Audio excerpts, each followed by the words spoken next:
والحرام ما حرم والدین ما شرع والامر ما قضى الخلق خلق والعبد عبد وهو الله الرؤوف الرحيم ارسله بالحق بشيرا ونذيرا وداعيا الى الله باذنه وسراجا منيرا فقد قال الله تبارك وتعالى ما كان محمد ابا احد من رجالكم ولكن رسول الله وخاتم النبيين وكان الله بكل شيء عليما وقال النبي صلى الله عليه وسلم ان النبوة والرسالة قد انقطعت فلا نبي بعدي ولا رسول او كما قال صلی اللہ تبارک و تعالی علیہ وسلم یا رب صلی وسلم دائما ابدا علی حبیبک خیر الخلق کلہم۔ میرے محترم بھائیوں اور دوستو، عقیدہ ختم نبوت ہمارا بنیادی عقیدہ ہے اور بڑا اہم عقیدہ ہے۔ پورے دین کا تحفظ اس عقیدے میں پوشیدہ ہے۔ اگر اس عقیدے میں دراڑ پڑ جائے تو ہمارا دین محفوظ نہ رہے گا۔ مسجد محفوظ ہے ختم نبوت کی برکت سے، مدرسہ محفوظ ہے ختم نبوت کی برکت سے، ہماری دستار محفوظ ہے ختم نبوت کی برکت سے، خانقاہیں محفوظ ہیں ختم نبوت کی برکت سے، جہاد محفوظ ہے ختم نبوت کی برکت سے، تبلیغ محفوظ ہے ختم نبوت کی برکت سے، صحابہ کی عظمت محفوظ ہے ختم نبوت کی برکت سے، اولیاء اللہ کی عظمتیں محفوظ ہیں ختم نبوت کی برکت سے۔ ختم نبوت محفوظ ہے، سارا دین محفوظ ہے۔ اور اگر ختم نبوت پہ ہی کوئی دراڑ پڑ گئی، اس لیے ہمیشہ سے غیروں کی کوشش رہی ہے کہ ختم نبوت کو پاکستان میں چھیڑا جائے، ختم نبوت کو مسلمان کے دل سے نکالا جائے، ختم نبوت کو مسلمان کے دل میں اس کی اہمیت کو کم کیا جائے۔ اس لیے ہیلے بہانوں سے، مختلف ادوار میں، مختلف اطوار سے ختم نبوت کی اہمیت کو کم کرنے کے لیے کوششیں جاری رہتی ہیں، لیکن جب تک یہ مجاہدین ختم نبوت زندہ ہیں، انشاءاللہ ملک عزیز، وطن عزیز پاکستان میں عقیدہ تحفظ ختم نبوت کو کچھ نہیں ہونے والا۔ عقیدہ ختم نبوت وہ اتنا بنیادی عقیدہ ہے کہ اللہ نے بڑی تاکید سے قرآن میں اس کو بیان فرمایا ہے، بڑی تاکید سے۔ چار عالم ہر انسان کی زندگی میں آتے ہیں۔ ایک عالم ارواح ہے، اس کے بعد عالم دنیا ہے، اس کے بعد عالم برزخ ہے، اس کے بعد عالم آخرت ہے۔ اللہ نے ان چاروں عالموں میں ختم نبوت کو بڑی تاکید سے بیان فرمایا ہے، بڑی تاکید سے بیان فرمایا ہے، کیونکہ مسئلہ بڑا اہم تھا نا، مسئلہ بڑا اہم تھا نا۔ جو اہم بات ہوتی ہے نا، اس کو بار بار دہرایا جاتا ہے۔ بات کی اہمیت کی وجہ سے ابھی زمین اور آسمان کا نظام ہی نہیں ہے، ایک اللہ ہے، اور اللہ کے علم میں سارے دنیا میں جتنے بھی نبی بن کے تشریف لانے ہیں، سارے انبیاء کرام موجود ہیں۔ اللہ نے سارے انبیاء کو اپنے سامنے بٹھایا اور خود اللہ نے خطاب فرمایا۔ سامعین انبیاء ہیں، دنیا کے خواص ترین ہستیاں حضرات انبیاء کرام علیہم الصلاۃ والتسلیمات، اور مبلغ، مقرر اور خطیب کون ہے؟ خود اللہ بیان فرما رہے ہیں۔ اور کیا بیان فرما رہے ہیں؟ میرے پاک نبی کی رسالت کو بیان فرما رہے ہیں، آپ کی ختم نبوت کو بیان فرما رہے ہیں۔ وَإِذْ أَخَذَ اللَّهُ مِيثَاقَ النَّبِيِّينَ لَمَا آتَيْتُكُم مِّن كِتَابٍ وَحِكْمَةٍ ثُمَّ جَاءَكُمْ رَسُولٌ مُصَدِّقٌ لِّمَا مَعَكُمْ لَتُؤْمِنُنَّ بِهِ وَلَتَنصُرُنَّهُ قَالَ أَأَقْرَرْتُمْ وَأَخَذْتُمْ عَلَى ذَلِكُمْ إِصْرِي قَالُوا أَقْرَرْنَا قَالَ فَاشْهَدُوا وَأَنَا مَعَكُمْ مِنَ الشَّاهِدِينَ۔ اس آیت کو میثاق انبیاء کہا جاتا ہے۔ سارے انبیاء موجود ہیں، اللہ سارے انبیاء کو فرما رہے ہیں، اے میرے نبیوں کی جماعت، میں نے آپ کو کتاب دینی ہے، میں نے آپ کو حکمت دینی ہے، میں نے آپ کو علم دینا ہے، میں نے آپ کو نبوت دینی ہے، پھر کیا ہوگا؟ ثم جاءکم رسول، پھر سب سے آخر میں میرا لاڈلا رسول آئے گا، عظمتوں والا نبی آئے گا سب سے آخر میں۔ تم نے کیا کرنا ہے نبیوں کی جماعت؟ لَتُؤْمِنُنَّ بِهِ وَلَتَنْصُرُنَّهُ، اس پاک نبی پر ایمان بھی لانا ہے اور اس پاک نبی کی دین کی نصرت بھی کرنی ہے۔ حالانکہ اللہ کے علم ازلی میں یہ طے شدہ تھی یہ بات کہ کسی نبی کی زندگی میں آپ کا ظہور نہیں ہوگا، لیکن اللہ نے آپ کی عظمت کو بتانے کے لیے، آپ کی ختم نبوت کو بیان کرنے کے لیے اللہ نے سارے انبیاء کے سامنے اپنے نبی کی عزت کو بیان فرمایا، عظمت کو بیان فرمایا، ختم نبوت کو بیان فرمایا۔ اور آپ تمام آپ کے جو نام ہیں 99 صفاتی نام ہیں، ان میں ایک نام ملتا ہے اول، ایک نام ملتا ہے آخر۔ آپ اول بھی ہیں، آپ آخر بھی ہیں۔ اول کا کیا مطلب؟ سب سے پہلے کائنات کی جس مخلوق سے ابتدا کی گئی وہ حضرت محمد عربی صلی اللہ تبارک و تعالی علیہ وسلم ہے۔ زمین آسمان کے وجود سے پہلے، فضاؤں ہواؤں سے پہلے، شرق غرب سے پہلے، شمال جنوب سے پہلے، سب سے پہلے دیکھو، خالق ہے، مخلوق ہے۔ خالق اور مخلوق کا جوڑ کوئی نہیں ہے۔ خالق ہے، مخلوق ہے۔ خالق کی صفات مخلوق میں نہیں ہے، مخلوق کی صفات خالق میں نہیں ہے۔ بہرحال مخلوقات میں سے جس ہستی سے کائنات کی ابتدا کی گئی وہ حضرت محمد عربی صلی اللہ علیہ وسلم ہے۔ حدیث میں آتا ہے یہ دو صورتیں اللہ نے زمین آسمان کا نظام بنانے سے 1000 سال پہلے تلاوت فرمائی ہے، سورۃ یاسین اور سورۃ طٰہٰ۔ اور دونوں صورتوں میں جو سب سے پہلا لفظ ہے وہ ہمارے نبی کا صفاتی نام ہے۔ یاسین آپ کا صفاتی نام ہے، طٰہٰ آپ کا صفاتی نام ہے۔ یاسین آپ کا نام لیا، والقرآن الحکیم، قرآن حکیم کی قسم کھائی ہے۔ کب؟ زمین آسمان کا نظام بننے سے 1000 سال پہلے آپ کا نام لے کے، قرآن حکیم کی قسم کھا کے مضمون کیا اللہ نے بیان فرمایا؟ اِنَّكَ لَمِنَ الْمُرْسَلِينَ، یا رسول اللہ آپ میرے رسولوں میں سے ہیں۔ اِنَّكَ یہ مخاطب کی ضمیر ہے، آنے والے زمانے کی خبر نہیں ہے۔ اگر آنے والے زمانے کی خبر ہوتی پھر کلام یوں ہوتا، یاسین والقرآن الحکیم انہو لمن المرسلین، وہ جو سب سے آخر میں تشریف لائیں گے وہ میرے رسولوں میں ہیں۔ نہیں، آپ اللہ نے فرمایا انکا، آپ میرے رسولوں میں ہیں۔ مطلب کیا ہوا کہ جب کچھ بھی نہ تھا وہ اوپر والا تھا، اور اوپر والے نے جس مخلوق سے کائنات کی ابتدا فرمائی وہ حضرت محمد پاک صلی اللہ علیہ وسلم کی پاک ہستی ہے۔ یاسین والقرآن الحکیم انک لمن المرسلین، آپ میرے رسولوں میں سے ہیں۔ طٰہٰ ما انزلنا علیک القرآن لتشقى الا تذکرۃ لمن یخشى تنزیلا ممن خلق الارض والسماوات العلی الرحمن علی العرش استوى۔ طٰہٰ ہم نے آپ پر قرآن اس لیے نہیں نازل فرمایا کہ آپ مشقت میں پڑ جائیں، یہ تو ایک نصیحت ہے، جو ڈرے اس کو قرآن سے نصیحت ملے گی۔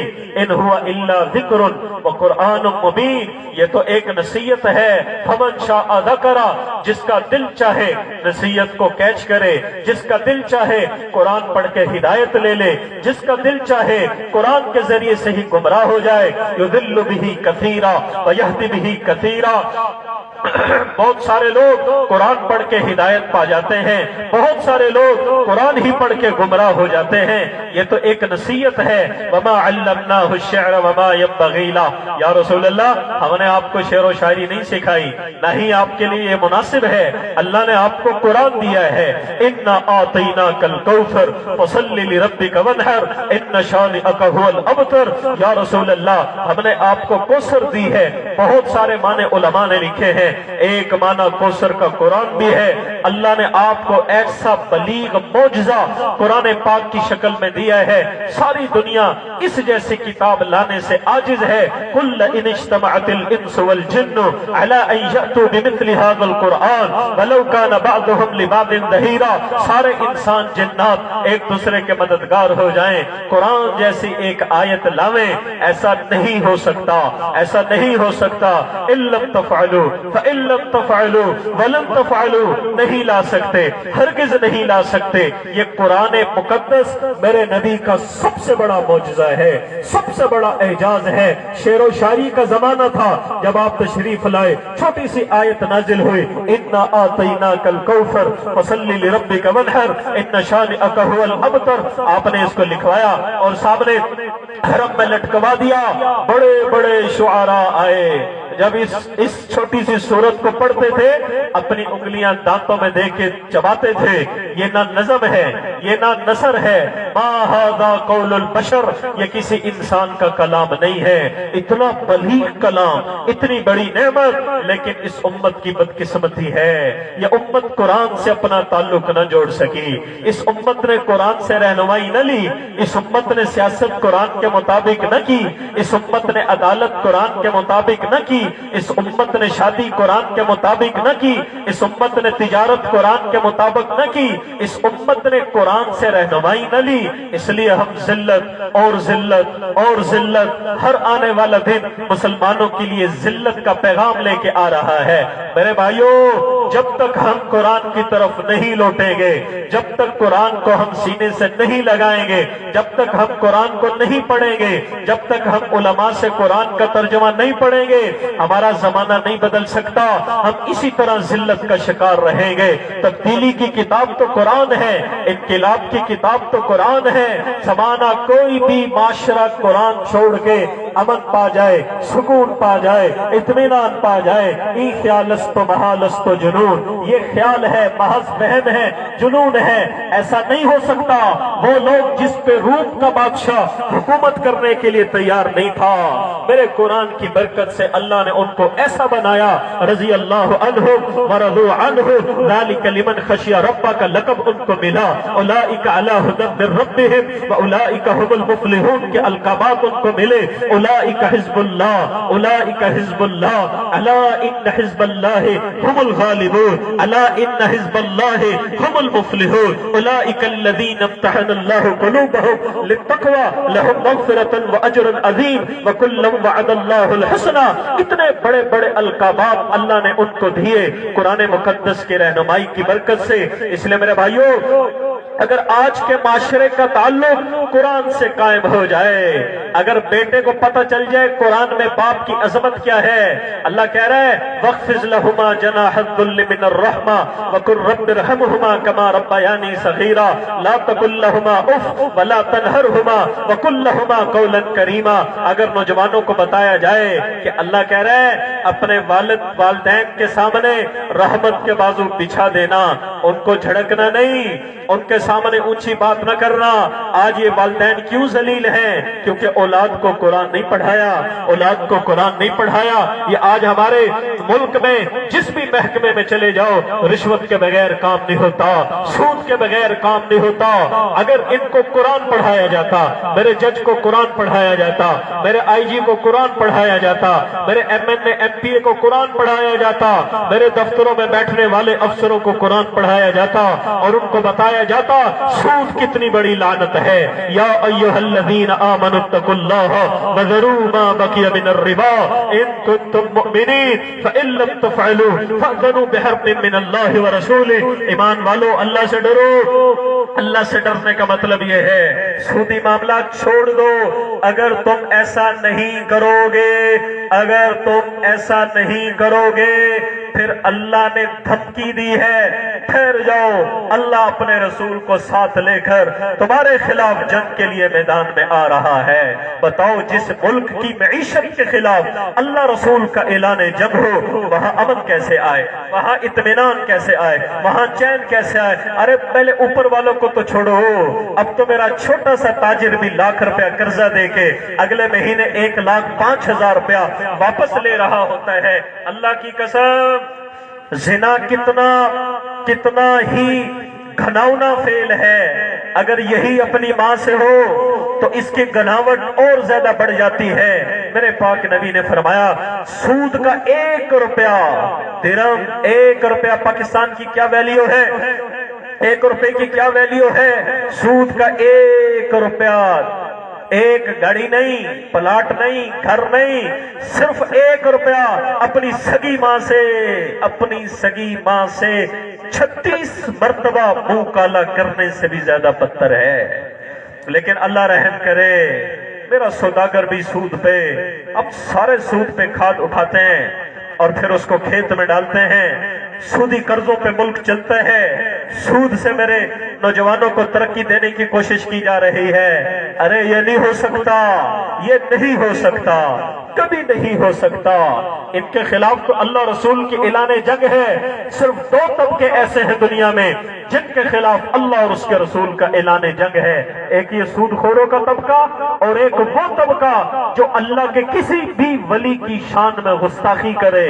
من عادی لی ولیا فقد آذنتہ بالحرب. ٹھہر جاؤ, تم ہوتے کون ہو؟ میرے ولی سے دشمنی کرنے والے. اگر تم میں سے کسی نے میرے نیک بندے سے, ولی سے دشمنی کی, ٹھہر جاؤ, میں اپنے رسول کو ساتھ لے کے جنگ کے لیے آ رہا ہوں. اس لیے میرے بھائیوں, جتنے بھی اولیاء اللہ ہیں, یہ کتنے بڑے بڑے کبار اولیاء اللہ آپ کے سامنے بیانات فرما رہے تھے. ان کے پاؤں کی خاک ہماری آنکھ کا سرما ہے, ان کے جوتے ہمارے سروں کا تاج ہیں. اولیاء اللہ بہت بڑی نعمت ہے. الا ان اولیاء اللہ لا خوف علیہم ولا هم يحزنون. خبردار, بے شک جو اللہ کے اولیاء ہیں, نیک بندے ہیں, ان پر نہ کوئی خوف ہے, ان کے اوپر نہ کوئی غم ہے. لہم البشرا فی الحیات الدنیا وفی الآخرہ. دنیا کی زندگی میں بھی ان کے لیے بشارت ہے, آخرت کی زندگی میں بھی ان کے لیے بشارت ہے.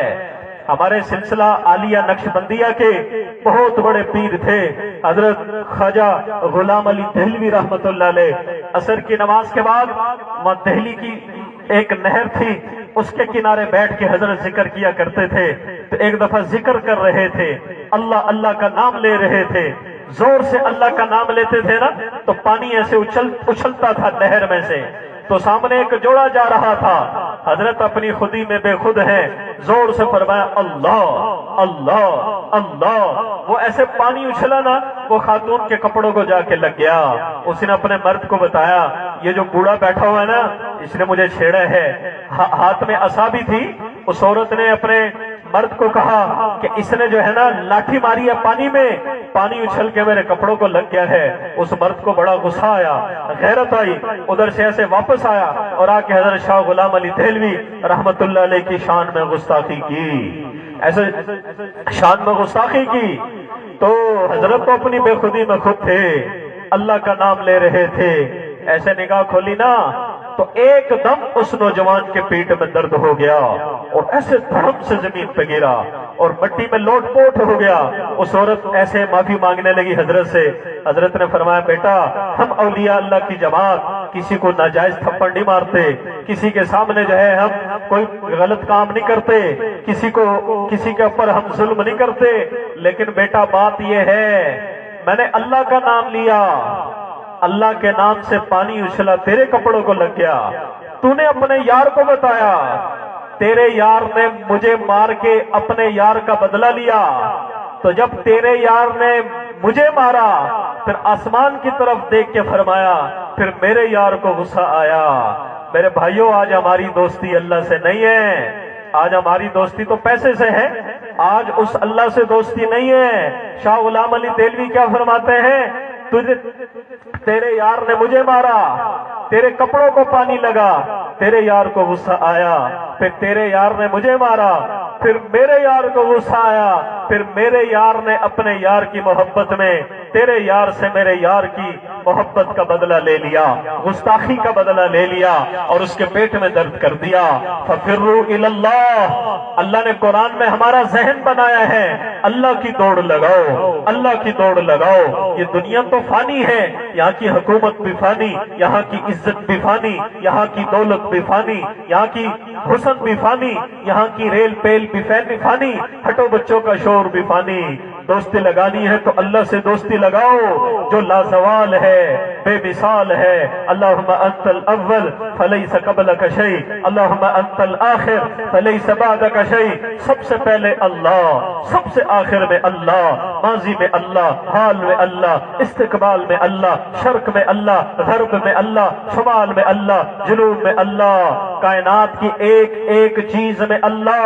الم تروا کیف خلق اللہ سبع سماوات طباقا وجعل القمر فیہن نورا وجعل الشمس سراجا واللہ انبتکم من الارض نباتا ثم یعیدکم فیہا ویخرجکم اخراجا واللہ جعل لکم الارض بساطا لتسلکوا منہا سبلا فجاجا انا سببنا الماء صبا ثم شققنا الارض شقا فانبتنا فیہا حبا وعنبا وقضبا وزیتونا ونخلا وحدائق غلبا وفاكهة وأبا متاعا لكم ولأنعامكم فإذا جاءت الصاخة۔ ارے یہ دیکھو آسمان کی بلندی کچھ بتا رہی ہے، ارے یہ دیکھو زمین کی پستی کچھ بتا رہی ہے، ارے دیکھو نکلتا ڈوبتا سورج کچھ پیغام دے رہا ہے، ارے دیکھو اتنا بڑا سورج نکلا ہوا تھا، ساری کائنات روشن تھی، یکا یک کیا ہوا، اندھیرا ہو گیا۔ یہ کچھ بتا رہا ہے کہ اللہ ہے، اس اللہ کو پانا ہماری منزل ہے، اس اللہ کی معرفت حاصل کرنے کے لیے ہم دنیا میں آئے ہیں، اس اللہ کو پہچاننے کے لیے ہم دنیا میں آئے ہیں، اس اللہ کا نام لینے کے لیے ہم دنیا میں آئے ہیں، اس اللہ کی محبت کو سینے میں بسانے کے لیے ہم دنیا کے اندر آئے ہیں۔ پھر اللہ نے انبیاء کرام کو بھیجا ہے اور اس انبیاء کرام کی جماعت نے آ کر اللہ کا تعارف کرایا ہے، اس کی عزت کو بتایا ہے، اس کی الوہیت کو بتایا ہے، اس کی کبریائی کو بتایا ہے کہ وہ کون ہے۔ هو اللہ الذی لا الہ الا هو عالم الغیب والشہادہ هو الرحمن الرحیم هو اللہ الذی لا الہ الا هو الملك القدوس السلام المؤمن المهيمن العزيز الجبار المتكبر سبحان الله عما يشركون هو الله الخالق البارئ مصبر له الاسماء الحسنى يسبح له ما في السماوات والارض وهو العزيز الحكيم۔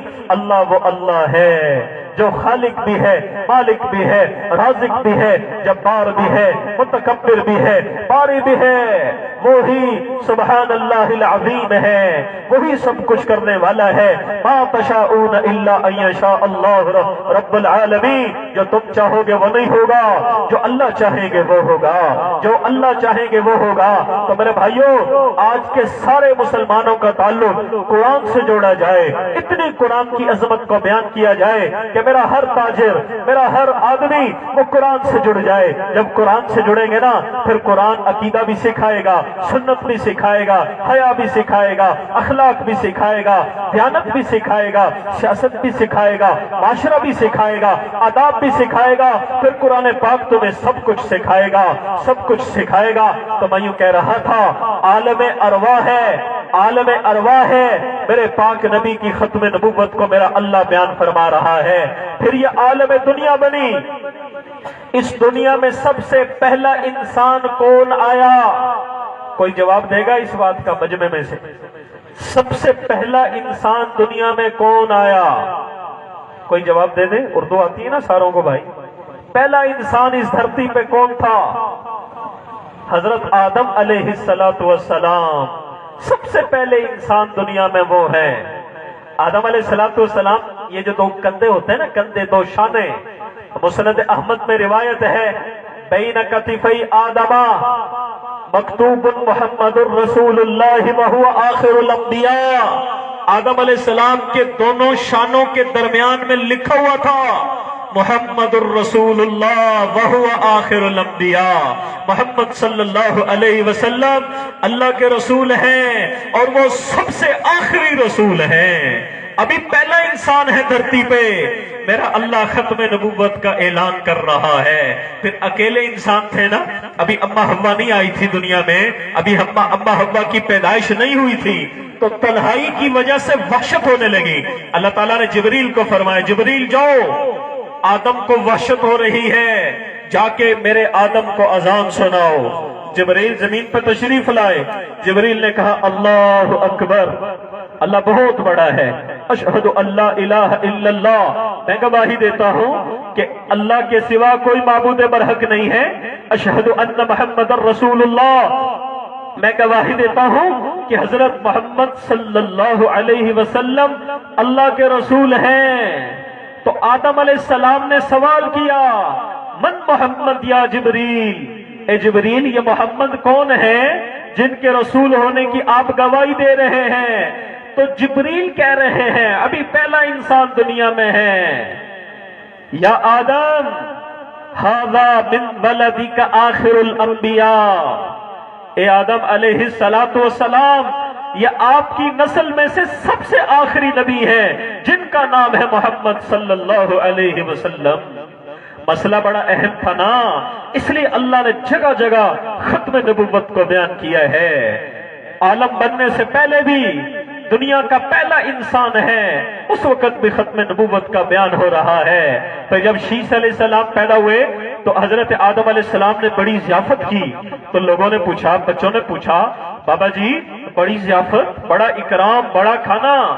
تو آدم علیہ السلام نے فرمایا، ہاں مجھے شیس علیہ السلام کی پیشانی پر نبی آخر الزمان محمد مصطفیٰ کا نور چمکتا ہوا نظر آ رہا ہے۔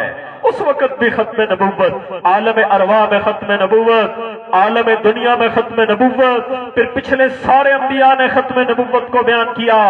اور قرآن دنیا کی سچی کتاب ہے، الف لام میم ذالک الکتاب لا ریب فیہ ھدی للمتقین، یہ کتاب لا ریب ہے، ایک ایک نقطہ شک سے پاک ہے، ایک ایک حرف شک سے پاک ہے، ایک ایک لائن رکو جو ہے وہ شک سے پاک ہے، اس میں شک نہیں ہے۔ اس لیے تو قرآن میں دو جگہ اللہ نے کہا افلا یتدبرون القرآن، ارے انہیں کیا ہو گیا ہے، وہ قرآن میں غور نہیں کرتے۔ ام علی قلوب اقفالها، کیا ان کے دلوں پہ تالے لگ گئے ہیں، کانوں میں ڈانٹ پڑ گئی ہے؟ اتنی بڑی عظیم کتاب ان کو پیغام، کتاب کا پیغام سنائی نہیں دیتا۔ وَإِذَا سَمِعُوا مَا أُنزِلَ إِلَى الرَّسُولِ تَرَىٰ أَعْيُنَهُمْ تَفِيضُ مِنَ الدَّمْعِ، صحابہ تو قرآن سنتے تھے، آنکھیں سمندر بن جاتی تھی۔ ارے انہیں کیا ہو گیا ہے، یہ قرآن میں تدبر نہیں کرتے۔ ایک وقت تھا جب آدھی آدھی رات میرا نوجوان قرآن میں تدبر کرتا تھا، غور کرتا تھا۔ آج آدھی آدھی رات قرآن کی جگہ موبائل نے ہم سے لے لی، قرآن کی تلاوت گئی، معاف کرنا سارا سال قرآن کھولنے کا کوئی رواج نہیں ہے، بس رمضان میں تھوڑا سا پڑھ لیتے ہیں، یا زیادہ کوئی تیر مارو، نئی دکان بناؤ، گھر بناؤ، تھوڑا سا قرآن پڑھ دو۔ شادی ساری اپنی مرضی کی، ناچ گانا اپنی مرضی کا، خسروں کا ناچ اپنی مرضی کا، ولیمہ مرضی کا، شادی مرضی کی، رسومات مرضی کی۔ بس جب بچی کو رخصت کرتے ہیں ہمارے پنجاب کے ماحول میں تو قرآن پاک اوپر رکھتے ہیں اور بچی کو نیچے سے گزار دیتے ہیں۔ ارے میرے بھائیو، یہ قرآن صرف برکت کی کتاب تو نہیں ہے، یہ تو اللہ کا لا ہے، یہ تو قانون ہے، 6 بر اعظم کا قانون قرآن ہے، ساری دنیا کا عرب عجم کا قانون قرآن ہے، اور عرب عجم قرآن کو ہٹا کے وہ سکون نہیں پا سکتا، عرب عجم قرآن کو چھوڑ کے سکون نہیں پا سکتا۔ افلا یتدبرون القرآن ولو کان من عند غیر اللہ لوجدوا فیہ اختلافا کثیرا، قرآن میں کیوں نہیں غور کرتے ہو؟ اگر قرآن میں غور کرتے، اگر قرآن میں غوطہ لگاتے، قرآن سے موتی نکالتے، اگر یہ اللہ کے علاوہ کسی اور کی کتاب ہوتی تو ضرور اس میں تم اختلاف پاتے، حالانکہ اس میں کوئی اختلاف نہیں ہے۔ قرآن مخلوق بھی نہیں ہے، قرآن اللہ کی کتاب ہے۔ تاریخ نے 2 انسانوں کے بارے میں کہا ہے، اگر وہ نہ ہوتے تو دھرتی پہ اللہ کی عبادت نہ ہوتی۔ ایک شروع دور میں جناب ابو بکر صدیق کے بارے میں کہا، لولا ابو بکر صدیق ما عبد اللہ، اور پھر بعد کے دور میں امام احمد بن حنبل کے بارے میں کہا، لولا احمد بن حنبل ما عبد اللہ، اگر احمد بن حنبل نہ ہوتے تو اللہ کی عبادت نہ ہوتی کائنات میں۔ مامون الرشید کا دور ہے، ساری دنیا بہہ گئی اس عقیدے عقیدے میں کہ قرآن مخلوق ہے، اللہ کی کلام نہیں ہے۔ امام احمد بن حنبل ڈٹ گئے، بوڑھے ہیں، نحیف ہیں، کمزور ہیں۔ حضرت سائیں فرما رہے تھے نا، علماء سے جڑو، اللہ کی قسم یہ علماء نہ ہوتے نا بر صغیر پاک و ہند میں، آج انگریز قابض ہوتا۔ دہلی سے لے کر پشاور تک، پشاور سے لے کر کراچی تک شاید ہی روڈ کے کنارے کوئی درخت ہو جس پر کسی عالم کی لاش نہ لٹکی ہو، جس پر کسی عالم کی لاش نہ لٹکی ہو۔ 1857 کی جنگ آزادی میں ہمارے اکابر علماء نے کتنی قربانیاں دی ہیں۔ اتنا فقر آ گیا تھا بر صغیر میں کہ انگریز NGOs نوکریاں انگلینڈ یورپ کے ویزے لے کے، جیسے تبلیغ والے گشت کرتے ہیں نا، ایک ایک دروازہ کھٹکھٹاتے ہیں، اسی طرح دروازہ کھٹکھٹا کے کہتے تھے۔ اندر سے کوئی عورت بولتی تھی، اس کا باپ بھی شہید، بیٹا بھی شہید، دودھ پیتے بچے ہوتے تھے، اور 3-3 4-4 دن گھر میں فاقہ ہوتا تھا، پریشانی ہوتی تھی۔ دروازہ کھٹکھٹا کے کہتے تھے یورپ کا ویزا لے لو، اپنا بچہ ہمیں دے دو، ہم اس کو وکیل بنائیں گے، انجینئر بنائیں گے، ڈاکٹر بنائیں گے، یہ کریں گے وہ کریں گے۔ اتنا زیادہ اللہ ان ماؤں کو سلامت رکھے، پیٹ پہ پتھر باندھا، انگریز کے سامنے نہیں جھکے۔ پھر اللہ جزائے خیر عطا فرمائے، قاسم العلوم والخیرات حضرت مولانا محمد قاسم نانوتوی رحمت اللہ علیہ کو سرکار خواب میں تشریف لائے اور اپنے ہاتھوں سے ایسے نشان لگا کے دیا، فرمایا یہاں مدرسہ بناؤ، یہاں قرآن پڑھاؤ۔ پھر ایک ملا محمود نام کا استاد ملا محمود نامی شاگرد کو پڑھا رہا ہے، اسے کیا خبر تھی یہ کتنی بڑی تحریک بننے والی ہے، اسے کیا خبر تھی اس کا فیض ساری دنیا کے انسانوں میں پہنچے گا۔ فجی سے لے کر آسٹریلیا تک کوئی دنیا کا ملک آپ کو ایسا نہ ملے گا جہاں ان لوگوں کا فیض نہ پہنچا ہو۔ اللہ نے کسی نہ کسی صورت میں فیض پہنچایا ہے، اور سارے عالم کو اللہ نے اللہ سے جوڑا ہے، اپنی ذات سے جوڑا ہے۔ یہ ان علماء کی قربانیوں کی برکت ہے۔ امام احمد بن حنبل اکیلے بوڑھے ہیں، کمر جھکی ہوئی ہے، اور وہ ایسے جو لوہے کے گرز مارتے تھے، کوڑے مارتے تھے۔ حضرت امام احمد بن حنبل کی بوٹیاں ایسے جسم سے جدا ہو کے نا ایسے جاتی تھی، اور سامنے کا سارا علاقہ احمد بن حنبل کے خون سے رنگین ہو جاتا تھا۔ ایک دفعہ ایک ڈاکو جا رہا تھا، حضرت کھڑے ہوئے تھے، وہ ڈاکو کہنے لگا حضرت میں چوریاں کرتا ہوں، ہر دفعہ مجھے حد لگتی ہے، میرا جسم مار کھا کھا کے اک گیا ہے، لیکن میں باز نہ آیا۔ آپ تو سچے ہیں، سچی کتاب کی خاطر قربانیاں دے رہے ہیں، ڈٹے رہنا۔ پھر دنیا نے دیکھا کوڑے کھا کھا کے اس نحیف انسان کا جسم جیل سے جنازے کی صورت میں نکلا، لیکن قرآن کو اللہ کی مخلوق نہیں مانا، قرآن کو اللہ کا کلام مانا۔ اگر وہ بھی قرآن کو مخلوق مان جاتے آج دنیا کا نقشہ یکسر تبدیل ہوتا۔ اس لیے میرے بھائیوں، اقبال نے اسپین کا سفر کر کے کہا تھا، غرناطہ کی عمارتیں دیکھ کے کہا تھا، الحمرا کی عمارتیں دیکھ کے کہا تھا، قرطبہ کی مسجد کو دیکھ کے کہا تھا، یہ بر صغیر کا جو ملا ہے اس کو اسی چٹائی پہ رہنے دو، اسی حال میں رہنے دو۔ یہ اس حال میں جو اللہ کا تعلق سیکھے گا وہ جامعہ ازہر مصر میں نہ سیکھ سکے گا۔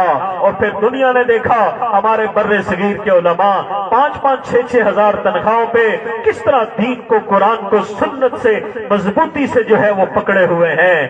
جامعۃ الرحیم دہلی میں جب بلڈوز کیا گیا نا انگریز کی حکومت میں، ایک نابینا قاری تھا، 6 سال کا نابینا بچہ اس کا شاگرد تھا، حافظ تھا۔ قاری صاحب نے للکار کے کہا مدرسے کی بلڈنگ گرا سکتے ہو، مدرسہ بلڈنگوں کا نام نہیں ہوتا، اگر مدرسہ بلڈنگ کا نام ہوتا اصحاب صفہ کو کوئی مدرسہ نہ کہتا، اس انار کے درخت کو کوئی مدرسہ نہ کہتا۔